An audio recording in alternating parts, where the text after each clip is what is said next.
వెళ్తే కర్ణాటక రాజకీయంలో కీలక పరిణామాలు చోటు చేసుకున్నాయి. మైసూరు నగరాభివృద్ధి సంస్థ స్థలాల పంపిణీలో అక్రమాలపై ముఖ్యమంత్రి సిద్ధరామయ్యను విచారించేందుకు గవర్నర్ అనుమతించడం కలకలం రేపింది. కర్ణాటక ముఖ్యమంత్రి సిద్ధరామయ్యపై క్రిమినల్ కేసు నమోదు చేసేందుకు గవర్నర్ గెహ్లాట్ అనుమతులు ఇచ్చారు.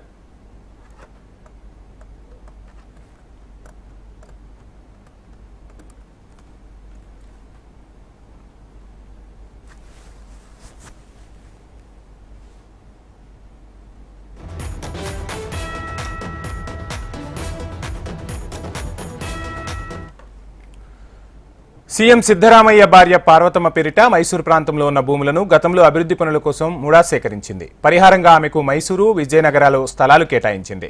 సీఎం మౌఖిక ఆదేశాలతో ముడా అధికారులు ఆమెకు ఖరీదైన ప్రాంతంలో విలువైన స్థలాలు కట్టబెట్టారని విపక్ష బీజేపీ, జేడీఎస్ ఆరోపిస్తున్నాయి. ఇవే ఆరోపణలతో సామాజిక కార్యకర్తలు ప్రదీప్ కుమార్, టీజే అబ్రహం, స్నేహమయి కృష్ణ తదితరులు గవర్నర్కు ఫిర్యాదు చేశారు. వీటిపై వివరణ ఇచ్చేందుకు విచారణకు హాజరు కావాలని జూలై 26న ముఖ్యమంత్రికి గవర్నర్ నోటీసులు ఇచ్చారు. సిద్ధరామయ్యకు నోటీసుల నేపథ్యంలో జిల్లాల పర్యటనలో ఉన్న మంత్రులంతా హుటాహుటిన బెంగళూరుకు బయలుదేరారు. సీఎం సిద్ధరామయ్యపై ప్రాసిక్యూషన్కు అనుమతులు ఇచ్చిన పత్రాలు రాష్ట్ర ప్రభుత్వ ప్రధాన కార్యదర్శి శాలిని రజనీష్, సీఎం కార్యదర్శి, అదనపు ముఖ్య కార్యదర్శి ఎల్కే అతీత్కు రాజ్భవన్ నుంచి నోటీసులు అందించినట్లు తెలుస్తోంది.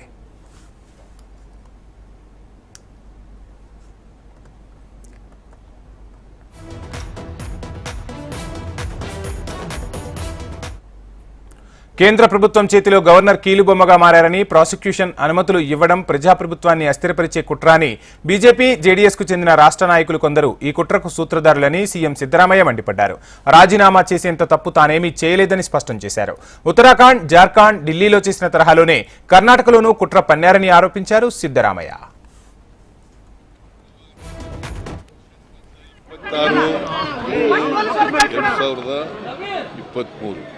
ಒಂದು ದಿನನೇ ನನಗೆ ಶೋಕಾಸ್ ನೋಟಿಸನ್ನ ತಯಾರು ಮಾಡಿಕೊಂಡು ಕೊಡಕ್ಕೆ ಇದರ ಅರ್ಥ ಏನು? ಕುಮಾರಸ್ವಾಮಿ ಮೇಲೆ ನವೆಂಬರ್ ತಿಂಗಳಿಂದ ಪಿಟಿಷನ್ ಇದೆ, ಶಾಂಕ್ಷನ್ಗೆ ಜೊಲ್ಲೆ ಮೇಲಿದೆ, ನಿರಾಣಿ ಮೇಲಿದೆ. ಈಗ ನವೆಂಬರ್ ತಿಂಗಳಲ್ಲಿ ಕುಮಾರಸ್ವಾಮಿ ಮೈನಿಂಗ್ ಇದರಲ್ಲಿ ಲೈಸೆನ್ಸ್ ಕೊಟ್ಬಿಟ್ಟಿದ್ದಾರೆ ಅಂತೇಳಿ ಅವರೆಲ್ಲ ಎಂಕ್ವೈರಿ ಮಾಡಿ ಲೋಕಾಯುಕ್ತವರು ಬರೆದು ಶಾಂಕ್ಷನ್ ಕೇಳಿದ್ದಾರೆ, ಅವ್ರಿಗೆ ಕೊಡ್ಲಿಲ್ಲ. ನನಗೆ ಕೊಡ್ಬೇಕಾದ್ರೆ ಏನರ್ಥ? What does it mean? That mean to ಶೇ ಇದು ಒಂದು ದೊಡ್ಡ ಷಡ್ಯಂತ್ರ. ನಾವು ಚುನಾಯಿತ ಸರ್ಕಾರವನ್ನ ಕಿತ್ತಾಕಬೇಕು ಅಂತಕ್ಕಂಥದ್ದು ಅವರು ಅನೇಕ ರಾಜ್ಯಗಳಲ್ಲಿ ಮಾಡಿದ್ದಾರೆ. ಇದೇ ತರ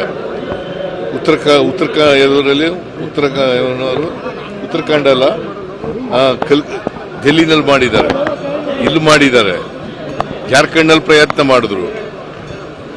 ಕರ್ನಾಟಕದಲ್ಲೂ ಕೂಡ ಚುನಾಯಿತ ಸರ್ಕಾರನ ಅಭದ್ರಗೊಳಿಸಲಿಕ್ಕೆ, ಡಿಸ್ಟೆಬಿಲೈಸ್ ಮಾಡಲಿಕ್ಕೆ ಒಂದು ಷಡ್ಯಂತ್ರ ರೂಪಿತ ಆಗಿದೆ. ಕೇಂದ್ರ ಸರ್ಕಾರ, ಬಿಜೆಪಿ, ಜೆಡಿಎಸ್ ಮತ್ತೆ ಬೇರೆಯವರೆಲ್ಲ ಸೇರ್ಕೊಂಡಿದ್ದಾರೆ. ಇದರ ಜೊತೆಗೆ ಅವರೆಲ್ಲ ಸೇರ್ಕೊಂಡು ಷಡ್ಯಂತ್ರ ಮಾಡ್ತಾ ಇದ್ದಾರೆ.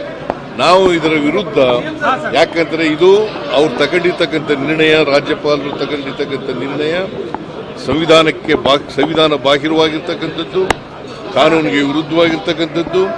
ಅದರಿಂದ ನಾವು ಕೋರ್ಟ್ನಲ್ಲಿ ಇದನ್ನ ಪ್ರಶ್ನೆ ಮಾಡಿ ನಾವು ಲೀಗಲ್ ಫ್ಯಾಕ್ಟ್ ಅನ್ನ ಮಾಡ್ತೇವೆ.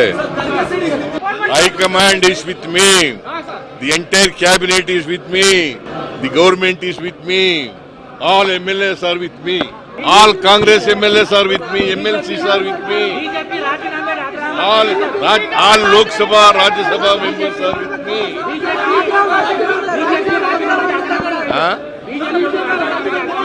ಏನ್ ಹೇಳಯ್ಯ, ಅವ್ರು ಹೇಳ್ಬೇಕಾ?